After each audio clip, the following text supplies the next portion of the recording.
Capítulo 15 de João, Jesus continua fazendo um momento mais íntimo com seus discípulos, preparando os seus discípulos para o momento mais importante da sua vida, que é a crucificação.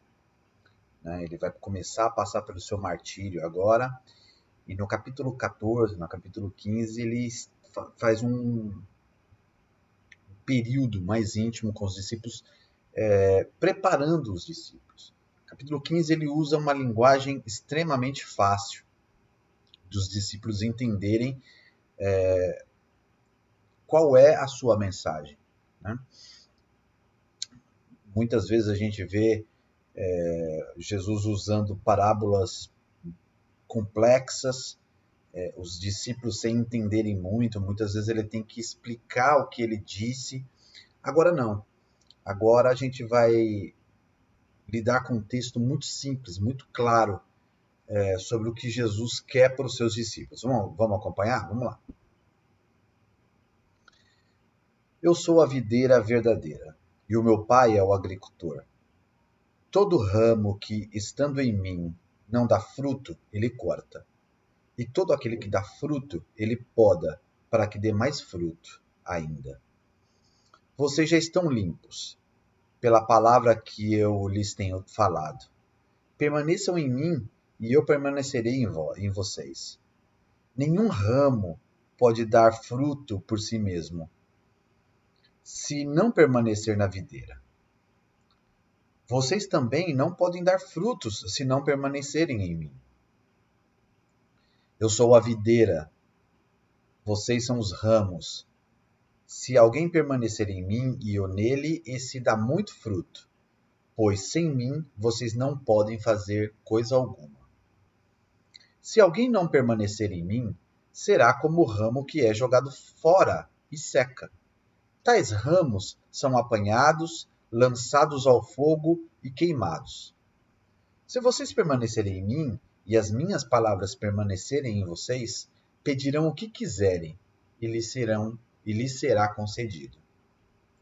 Meu Pai é glorificado pelo fato de vocês darem muito fruto, e assim serão meus discípulos.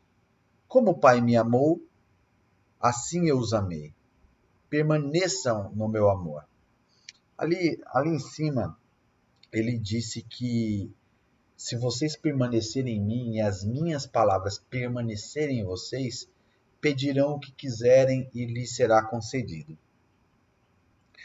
Aqueles cristãos que ainda são um pouco imaturos, que não desenvolveram ainda um relacionamento de entrega e de chamado com Deus, acha que esse versículo é um versículo que está lhe dando condições de, simplesmente porque ele pertence a uma igreja ou frequentar alguns cultos, ele pode pedir absolutamente o que quiser que Deus está se condicionando a fazer. Só que essas pessoas não pararam para prestar atenção que existe uma condicional aí. A condicional é: se vocês permanecerem em mim e as minhas palavras permanecerem em vocês, pedirão o que quiserem. Veja, quando uma pessoa permanece em Jesus e as palavras de Jesus permanecem dela, o motivo pela qual ela ora é outro.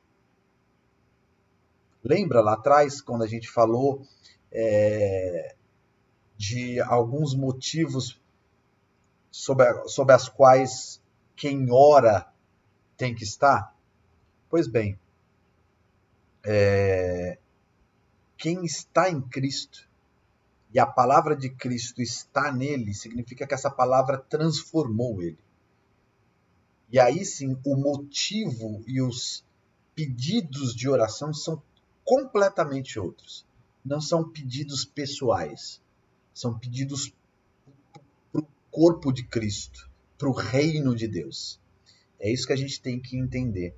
Quando ele coloca essa condicional, ele está dizendo o seguinte: ninguém que ora a mim pedindo apenas coisas pessoais, pedindo apenas para ser bem-sucedido, pedindo apenas por coisas individuais, as minhas palavras ainda não fizeram o que precisa ser feito. Essa pessoa ainda não entendeu. Essa pessoa não cresceu o suficiente. Então é muito bom a gente entender isso. Porque senão a gente vai ficar com essa relação com Deus, que é uma relação mística. Do tipo, eu estou aqui, estou na casa do Senhor, então eu te peço isso, o Senhor é obrigado a me dar, porque o Senhor garantiu na sua palavra. Isso é uma relação mística com Deus.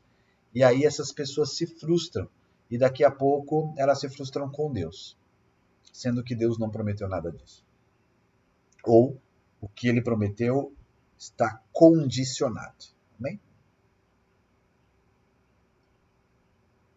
Se vocês obedecerem aos meus mandamentos, permanecerão no meu amor. Olha aí. O caminho de permanecer em Deus é um caminho de evolução para o amor. Entendem isso? Se vocês obedecem os meus mandamentos, permanecerão no meu amor. Assim como eu tenho obedecido aos mandamentos do meu Pai, e em seu amor permaneço. Tenho-lhes dito essas coisas para que a minha alegria esteja em vocês e a alegria de vocês seja completa. O meu mandamento é este: amem-se uns aos outros como eu os amei. Ninguém tem maior amor do que aquele que dá a sua vida pelos seus amigos. Vocês serão meus amigos, se fizerem o que eu lhes ordeno. E o que ele está ordenando? Amem-se. Já não os chamo de servo, porque o servo não sabe o que o seu senhor faz. Em vez disso, eu os tenho chamado amigos, porque tudo o que vi de meu Pai eu lhes tornei conhecido. Vocês não me escolheram, mas eu os escolhi para irem e darem fruto, fruto que permaneça, a fim de que o Pai lhes conceda o que pedirem em meu nome. Este é o meu mandamento: amem-se uns aos outros. Quem de fato não entendeu e não absorveu essa palavra, e essa palavra não mudou o seu significado,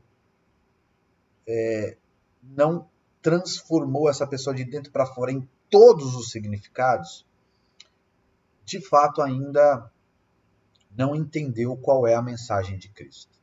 Cristo está sendo absolutamente cristalino aqui. Jesus está sendo cristalino. Não há nada mais claro do que João capítulo 15. Não existe nada mais claro do que isso.